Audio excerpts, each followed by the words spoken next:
1 million jobs promises China's Xi pledges $51 billion support for Africa. China ready to step up cooperation with Africa in industry, agriculture, infrastructure, trade and investment, says Xi. Don't miss any update, subscribe my YouTube channel for entertainment news. China's President Xi Jinping and his wife Peng Liyuan stand for a group photo together with leaders from African countries before a welcome dinner of the Forum on China-Africa Cooperation, FOCAC, in the Great Hall of the People in Beijing, China on September 4, 2024. President Xi Jinping pledged on Thursday to step up China's support across debt-laden Africa with funding of nearly $51 billion over 3 years, backing for more infrastructure projects, and the creation of at least 1 million jobs. China was ready to step up cooperation with Africa in industry, agriculture, infrastructure, trade and investment, Xi told delegates from more than 50 African nations gathered in Beijing for the 3-yearly Forum on China-Africa Cooperation Summit. Xi said, "China and Africa account for 1/3 of the world population. Without our modernization, there will be no global modernization." China, the world's biggest bilateral lender, promised to carry out 3 times as many infrastructure projects across resource-rich Africa despite Xi's avowed new preference for small and beautiful schemes based around selling advanced and green technologies in which Chinese firms have invested heavily.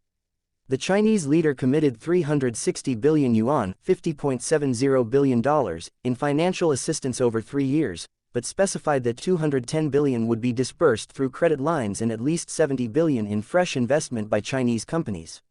Smaller amounts would be provided through military aid and other projects.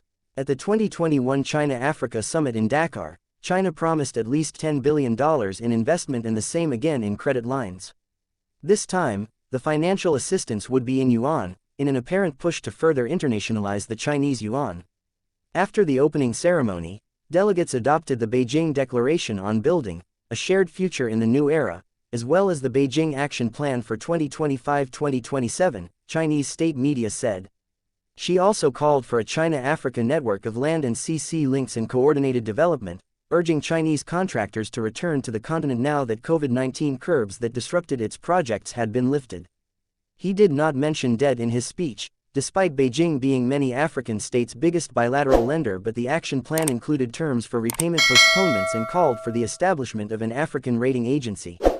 United Nations Secretary-General Antonio Guterres told the summit that African countries' inadequate access to debt relief and scarce resources was a recipe for social unrest. African lending arrangements vary from country to country.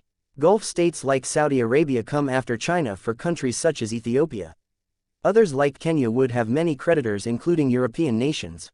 There are also debts to multilateral bodies such as the World Bank and private bondholders. Shared Future. The forum chalks out a 3-year program for China and every African state bar Eswatini, which retains ties to Taiwan. In addition to 30 infrastructure connectivity projects, Xi said China was ready to launch 30 clean energy projects in Africa, offering to cooperate on nuclear technology and tackle a power deficit that has delayed efforts to industrialize.